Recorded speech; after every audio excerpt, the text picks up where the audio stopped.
Fala pessoal da Semana do Barista, aqui é o Felipe Bruzzi, sou barista aqui do Rio de Janeiro, mestre de torre da Pandora Coffee Roasters, e eu vim aqui falar um pouco para vocês da introdução ao café especial, tá? Aqui a gente vai falar bastante desde o início até o final da cadeia linda que é o café, e eu espero que vocês se interessem pelo assunto e comecem a buscar mais sobre o assunto do café, tá bom? Primeiramente, essa palestra foi gravada. Eu não pude fazer a palestra ao vivo, porque eu vou viajar agora. Eu vou lá para o Caparaó, para a Serra do Caparaó, buscar cafés novos, visitar produtores. E esse trabalho é um trabalho muito importante para a gente valorizar toda essa cadeia. Tá bom? Então, eu vou começar aqui falando que nossa agenda hoje. A gente vai falar sobre a introdução ao café, a história do café, o consumo, seus benefícios. Aí a gente vai falar um pouco do café, as duas espécies principais de café, da espécie, as espécies arábica e a canéfora. Vai falar um pouco da colheita, do processamento, torra, armazenagem e moagem. Tá? A importância da água no nosso café, a temperatura dela adequada para cada método, a quantidade de água e a pureza dela. Os métodos, a gente vai falar um pouco dos grupos de cada método, como é que eles se separam, tá? Os equipamentos necessários para a gente ter uma boa extração, uma boa repetibilidade, a extração em si, como funciona, tá? E um resumo final para ver se vocês pegaram tudo direitinho. Para começar, vamos falar um pouco da introdução ao café, tá? A história do café. A lenda do café diz um pastor chamado Caldi. Ele morava lá naquela região da Etiópia, da África, e quando as suas ovelhas comiam uma frutinha vermelha, elas ficavam mais saltitantes, mais serelepes, e ele foi e provou essa fruta e também sentiu uma energia após comê-las. Tá? Então foi aí que descobriu a planta do café selvagem ali nas regiões da Etiópia, na África, e dali ela foi transportada no século VII pelos mouros para o Egito e a Europa. Tá bom? E ficou muito famosa na Arábia. O café é originário de uma palavra árabe que significa vinho. Tá? Ele foi tão importante na cultura árabe que ele foi conhecido como o vinho árabe. Tá? Essa planta, essa bebida, ela foi proibida pelos cristãos, pela Igreja Católica, Igreja Cristã, porque era uma bebida que dava um estímulo extra para as pessoas. Então, ela foi proibida, tá? O seu consumo. Só foi liberada no século XVI, desculpa, quando o Papa Clemente VIII provou a bebida e acabou gostando dela. Aí ele desproibiu o consumo entre os fiéis da Igreja Cristã, tá bom?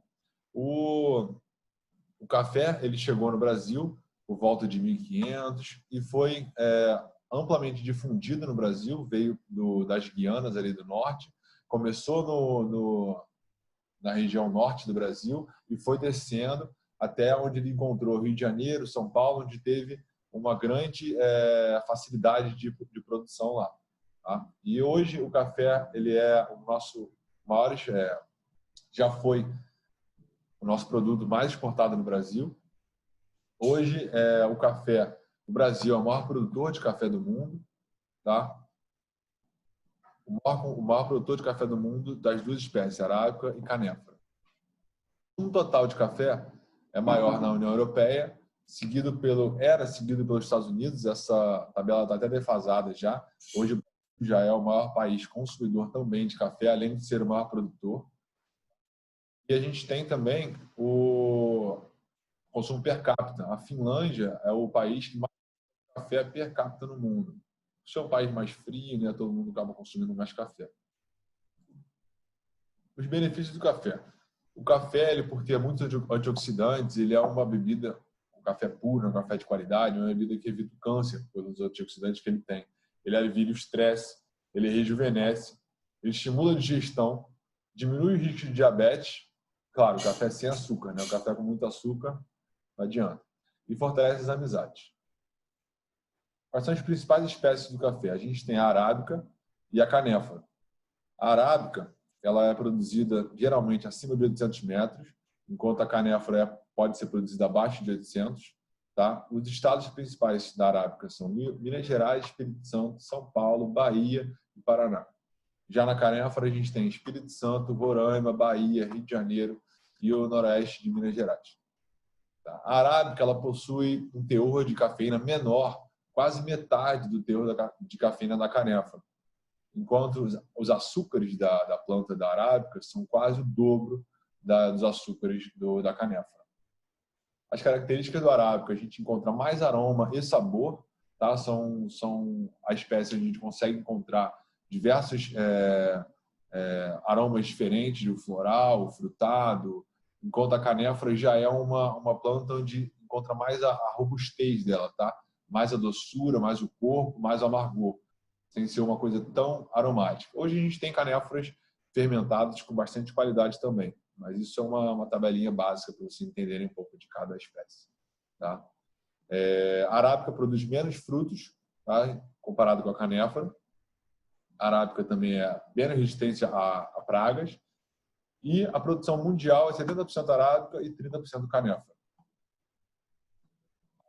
Aqui, o maior produtor de canéfora, de robusta, o país maior produtor é o Vietnã, enquanto o maior produtor de arábica é a Colômbia. Agora, o maior produtor das duas espécies é o Brasil. Tem alguns tipos de colheita. A gente pode ter uma colheita máquinas, onde a gente colhe todos os grãos, desde os defeitos, desde os verdes, os maduros, a gente colhe tudo. A derriça, que é uma colheita que requer trabalho manual, porém as pessoas puxam, ou sem luvas, todas as cerejas do café da planta e deixam ele cair em lonas. Então vem também todos os verdes, todas as cerejas. Tá? Tem a seletiva, onde as pessoas colhem somente os grãos, as cerejas maduras, e a selvagem, onde tem animais que comem as cerejas do café, defecam, tem gente que vai lá e cata e processa esses grãos. Tá? Processamento do café. A gente tem duas vias principais para processar: a via seca e a via úmida. Aí no meio delas a gente tem a semi-úmida, que foi até inventado aqui no Brasil. Tá bom? O seco, como é que funciona? A gente colhe a cereja do café, bota lá para secar em terreiros de cimento ou terreiros suspensos e deixa secar natural. A cereja ela vai secando e vai virando um coquinho, igual nessa primeira foto, onde eu estou segurando essas cerejas secas, onde o grão está dentro da cereja ainda.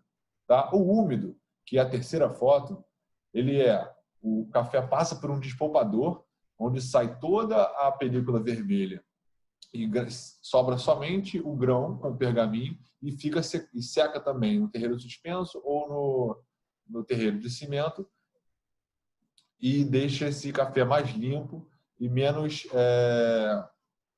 cheio de compostos ali adocicados.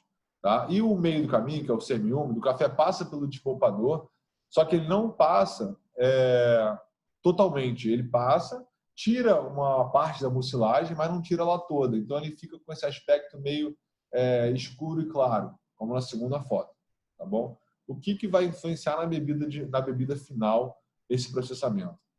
O processo natural ocorre uma fermentação aeróbica, não vou entrar em detalhes sobre fermentação, mas ocorre algumas reações químicas que fazem o grão ele concentrar mais os açúcares e a doçura e aromas frutados naquele café. Mais complexidade. Enquanto o lavado, que é o processo úmido, despolpado, ele fica um café mais limpo, com uma acidez mais delicada, mais viva, e um café menos complexo, mas também muito saboroso. Então, são duas coisas bem diferentes aqui. O natural ele é o processo mais comum no Brasil, enquanto o lavado é o processo mais comum na Colômbia. Tá bom? Agora, torra e armazenagem. Após esse processo todo, depois de despolpado, descascado, ele fica esse grãozinho na primeira foto meio esverdeado. Tá? Esse é o grão que na torrefação a gente recebe para depois torrar para poder moer e preparar o nosso café. Então, na hora da torra, onde acontecem todas as reações mais complexas do café. Tá? Onde acontece reação de Maillard, caramelização, pirólise, várias reações que fazem com que esse café tenham reações químicas e gerem compostos enzimáticos, aromáticos, açúcares, para a gente sentir no final nessa bebida. Então, até o café ser torrado e provado, a gente não sabe o que pode encontrar, o que pode sentir de notas aromáticas nesse café. Então, uma torrefação, ela vai fazer um perfil de torra daquele café, vai provar diversas vezes e vai definir qual é a melhor curva para esse café. Aqui tem alguma definição bem básica sobre torra. A gente tem uma torra clara, que seria essa segunda foto.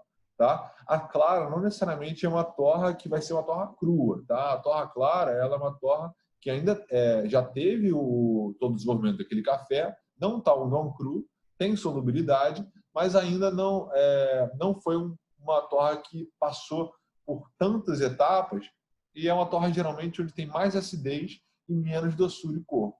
Tá bom? Já a torra média é uma torra que a gente consegue encontrar o bom dos dois mundos. A gente tem tanto uma acidez média, uma doçura média, um amargor que junta tudo, e a gente tem um corpo também. A escura, a gente já começa a degradar os ácidos bons do café e começa a perder um pouco dessas características que o café tem, que a gente tanto quer preservar no café especial. Tá? E a torra muito escura, que seria a quinta foto, tá? É uma torra bem oleosa. O que acontece? Quando a gente pega um café de baixa qualidade ou de alta qualidade e torra ele até esse ponto, a gente tem a quebra de vários compostos e todas as características que esse café poderia te entregar na xícara. Então, as grandes empresas, elas compram cafés de baixa qualidade, né? E acabam torrando ele bem escuro para ficar tudo do mesmo sabor. Com aquele gosto de torrado, amargo, aquela coisa que a gente conhece como café tradicional brasileiro, onde todo mundo está muito acostumado. Já o café especial, a gente não almeja isso. A gente quer manter as qualidades daquele grão que passou por tanta mão, tanto processo, tanto cuidado. A gente não quer acabar com ele na torra. A gente quer mostrar para a pessoa quais são as notas que aquele café tem. Então, se a gente torna um café, por exemplo, um café floral super delicado, tem notas de jasmim, a gente torna ele escuro, a gente acaba com essas notas. Entendeu? Agora, se o café tem gosto de café super, um ácido acético ruim, um café que foi mal cuidado e tudo mais, se a gente torna ele claro, ele fica impossível de beber. Então, as empresas que compram esses cafés de baixa qualidade tornam escuro justamente para ficar palatável, digamos assim, né? E aí acaba que o brasileiro acaba botando bastante açúcar para poder contrabalançar o amargor que vem dessa torra excessiva, tá bom? O armazenamento é a validade. O armazenamento do café após ele ser torrado tem que ser em pacotes, tá? Em pacotes ou containers que tenham, de preferência, uma válvula que consiga expelir o gás carbônico que é produzido após a torra. Depois que a gente torra o café, ele fica dias liberando esse gás carbônico e precisa de uma válvulazinha para liberar esse ar e não deixar o oxigênio entrar. Porque o maior vilão do café, depois que ele torra, é o oxigênio e a umidade. Tá?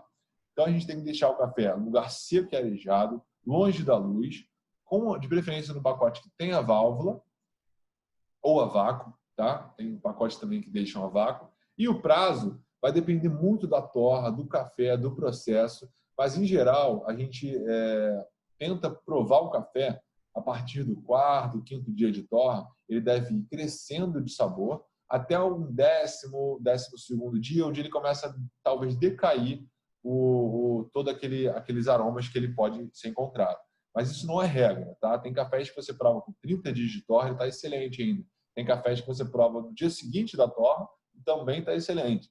Então, a gente, de preferência, busca um café com uma torra fresca, mas prove ele com algum descanso após a torra, pelo menos uns 3, 4 dias, para que alguma parte desse gás carbônico já tenha se liberado e você consiga perceber mais as nuances desse café. Então, essa vertente de café, quanto mais fresco, melhor, também não é verdade. Se você pega um café direto do torrador e tenta extrair ele, você não vai conseguir. Vai sair muito gás carbônico e vai atrapalhar a sua extração. Então, vamos falar aqui um pouco dos tipos de moinho ou moedor e da granulometria. A gente tem 3 tipos de moinho, de moedor. Tá? A gente tem o moedor de hélice, que é o da primeirinha foto ali.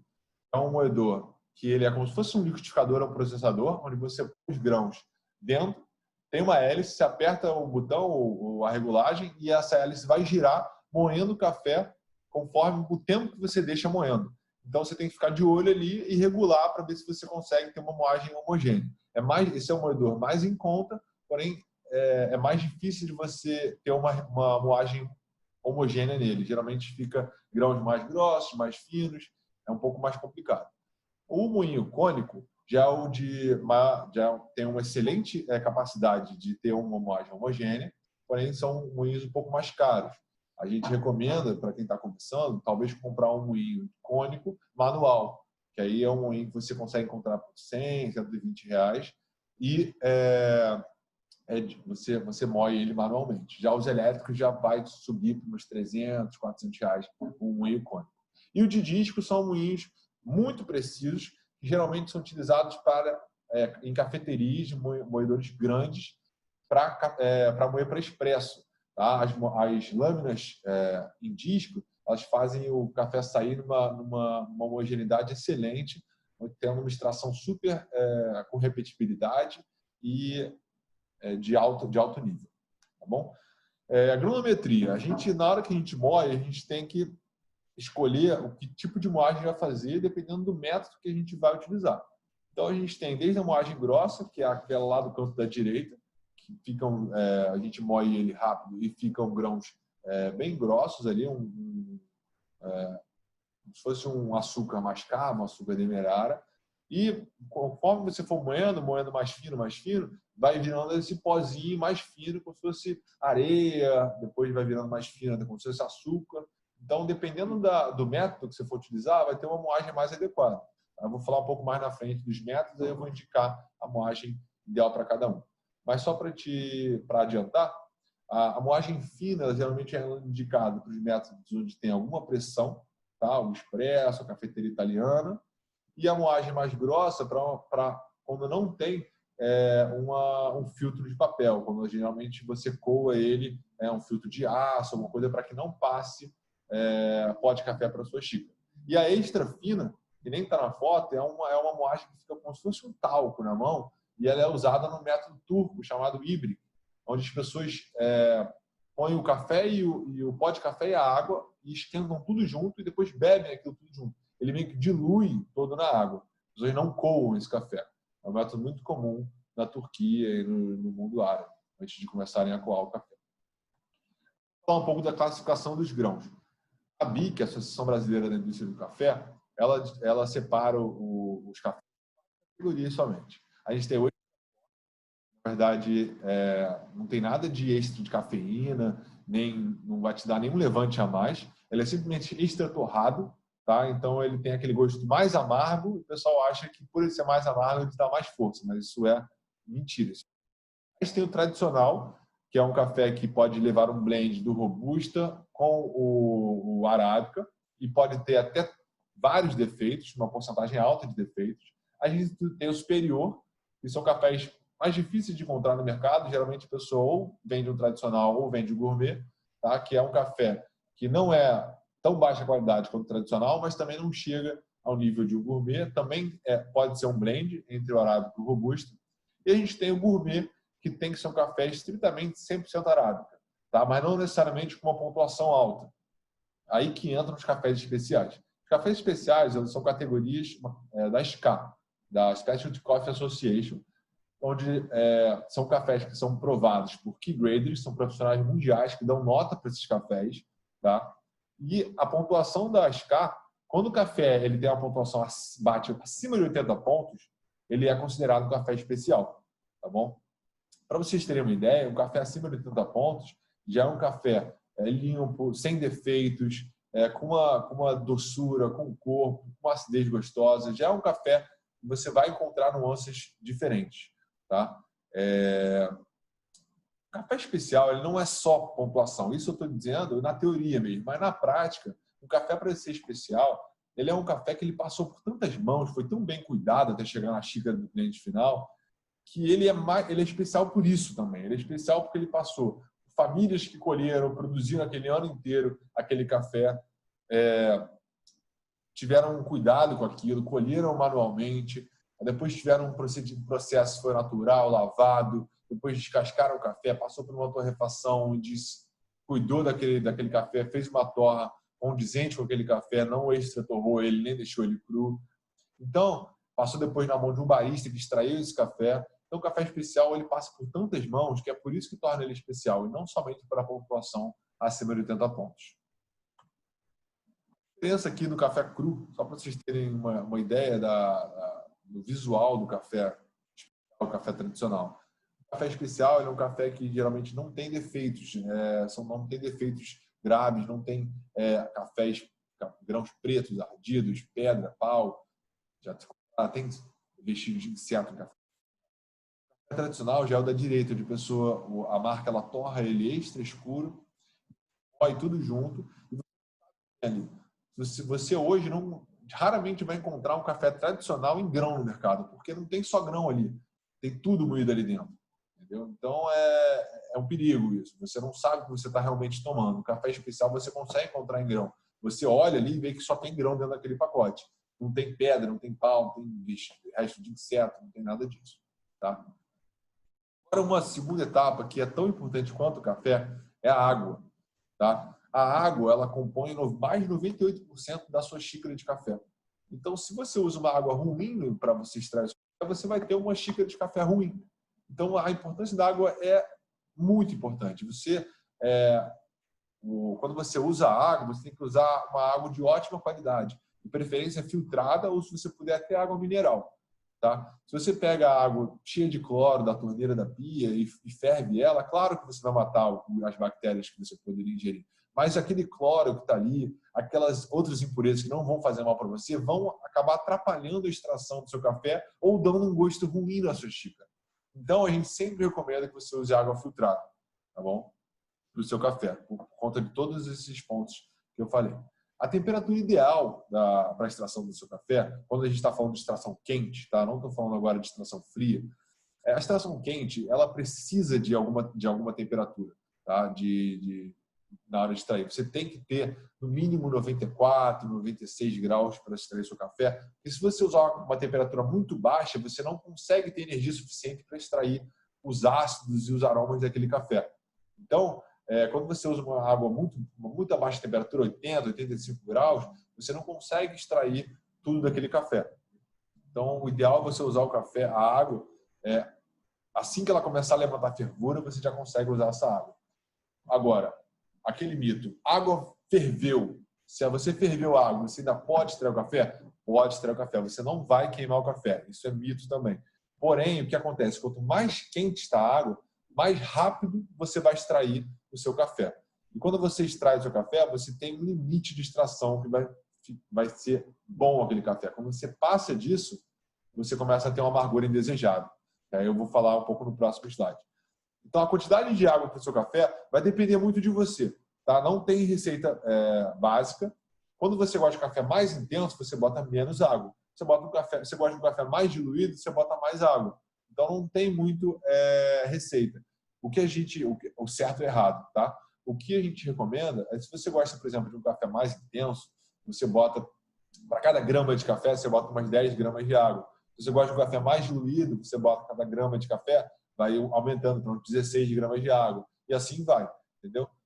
Isso vai muito da percepção e do gosto de cada um. Agora eu vou falar um pouco de extração aqui. Então, quando a gente tem 3 camadas de extração que a gente gosta de quando você começa a extrair o café, a água que você joga no café, quando você joga essa água, você extrai os compostos mais solúveis do café, que é a acidez e os compostos enzimáticos. Tá? Quando você começa a jogar água no café, primeiro vem a acidez do café, depois de um tempo começa a vir a doçura daquele café, que são compostos mais que dão o peso daquele café, que dão o corpo do café. E se você passa o tempo de extração, um tempo a mais do que deveria, com aquele grão, com aquela moagem, com aquele método, você acaba extraindo um amargor indesejável para aquele café. Então, como eu estava mostrando nesse grãozinho aqui, a gente tem 70% do café, daquele pó, vai ser insolúvel, vai continuar ali no seu coador, no seu filtro. 10% são sólidos ruins, que você não quer extrair, e 20% são sólidos bons, que você quer extrair. Então, você quer chegar ao máximo da extração dos bons sólidos e não passar disso para os ruins. Como é que você vai saber isso? Quando você provar o seu café, você vai descobrir se ele extraiu demais ou de menos. Se você extrair muito pouco, o café vai faltar doçura, vai faltar corpo, vai ficar só ácido. Se você extrair demais, ele vai ter um amargor indesejável, vai dar um retrogosto, vai dar aquela vontade de beber água no final do café. Tá bom? Então, as 3 variáveis agora, para você entender um pouco da extração de café, é a pressão, o tempo e a temperatura. Conforme cada método de extração, ele brinca um pouco com essas 3 variáveis, tá? Que a gente vai falar um pouco aqui nos próximos métodos. O grupo de infusão, por exemplo, ele entra a prensa francesa, o cold brew, o híbrido, de percolação, que é um método os métodos que envolvem gravidade. A gente tem a Raro V60, a gente tem o Melita, Calita, todos os métodos de gravitacionais. Pressão, a gente tem expresso, a cafeteira Aran, a italiana e muitos outros. E a gente tem também métodos que combinam um com os outros, tá bom? Tem métodos que você combina a percolação com a infusão, que é o caso da Kleber. Tem um método que a gente envolve pressão e infusão, que seria a Aeropress. Então, a gente tem cada método envolve alguma parte desses grupos, tá? O que acontece? Quando a gente tem uma pressão alta, voltando aqui no outro slide, quando a gente tem uma pressão alta, vendo essas 3 variáveis da extração, a gente tem pressão, tempo e temperatura. Se a gente tiver uma pressão alta, uma temperatura alta, que é o caso do expresso, a gente tem que ter um tempo baixo de extração. Então, o expresso você consegue tirar a 25, 30 segundos um bom expresso. Por quê? Porque você tem uma pressão alta e uma temperatura alta. Se você tiver uma pressão alta, uma temperatura alta e um tempo alto, você extrai um expresso, por exemplo, em 2 minutos, você vai hiper extrair ele, você vai over extract dele e vai ter uma amargor indesejável naquele café. Diferente de um coador de pano, por exemplo. Você não tem pressão, você só tem a temperatura alta. Então, você tem que ter um tempo médio ali para você extrair todos os compostos daquele café. Digamos, 2 a 3 minutos para você extrair um bom café no coador de pano. Tá? Isso vai depender muito da granulometria que você utilizar na sua moagem. E você tem o método cold brew, que eu não vou entrar em detalhes aqui, mas o cold brew é uma extração a frio de café. Ou seja, você não tem nem temperatura, nem pressão, então você tem que brincar só com a variável do tempo. Então, para você conseguir extrair alguma coisa do café no cold brew, você tem que botar o café em infusão durante muito tempo, 12 horas, 16 horas, 24 horas, para você conseguir extrair os compostos daquele café. Uma temperatura de água baixa, sem pressão. Agora vou falar um pouco aqui dos métodos e equipamentos que você pode comprar, que você deve adquirir para você ter uma repetibilidade, você ter uma qualidade melhor na sua extração em casa. Você tem que comprar uma balança, tá? Essa é a primeira balança e moinho, são as primeiras compras que você tem que ter, tá? Um moinho de hélice, de preferência, um moinho simples, barato, ou um cônico manual, tá? Vai ficar em torno aí de R$90, uma balança em torno de R$20. O método que você preferir, você pode usar Melita, pode usar Rario. O método, conforme você vai evoluindo, você vai comprando novos e percebendo a diferença de cada um deles. E a chaleira, se você quiser, um extra, você tem uma chaleira de bico de ganso, que a gente chama, ela tem um controle na hora de você jogar água. Então, ela é muito legal por causa disso. Tá? Agora, as dicas finais que eu vou dar para você começar a aprender um pouco mais sobre esse mundo, começar a se interessar e ter beber uma boa bebida em casa. Primeiro, você tem que escolher um café que você saiba a procedência.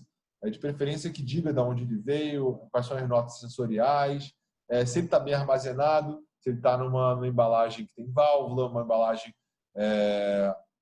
opaca, e todas as características que você tem que procurar no café onde você for comprar.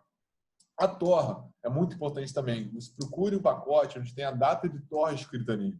Porque quando você vai no supermercado, você compra um café especial que não tem data de torra, você não sabe se ele estaria 1, 2, 3, 4, 6 meses. Porque o café não necessariamente ele estraga depois de 6 meses. Você não vai passar mal de tomar um café com 6 meses de data de torra. Porém, você não vai sentir as características que ele poderia te entregar se ele fosse um café mais fresco. Tá? E, claro, a torra tem que ser fresca, mas com algum devido descanso de preferência.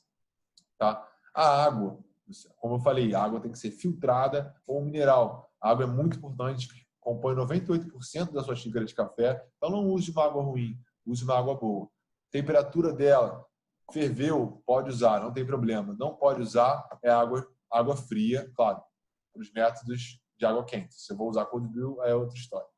Os métodos, entenda um pouco de granulometria. Granulometria é o tamanho da moagem do pó. Então, quanto mais grossa a moagem, mais rápido aquela água vai passar pelo café, nos métodos de percolação, por exemplo. Quanto mais fina, mais devagar. Quanto mais grossa a moagem, mais devagar o café, a água consegue extrair todos os compostos daquele café. Então, você consegue ter mais tempo de extração. Por exemplo, a prensa francesa, se você usa uma moagem super grossa, você pode deixar 4, às vezes 5 minutos de infusão e o seu café vai sair legal, não vai sair com extra amargo. Agora, se você tem um expresso, uma moagem fina, com pressão, se você passa de 30 segundos, vai para 40, 50 segundos de extração, você vai ter uma extração muito avançada e vai ficar amargo na sua xícara.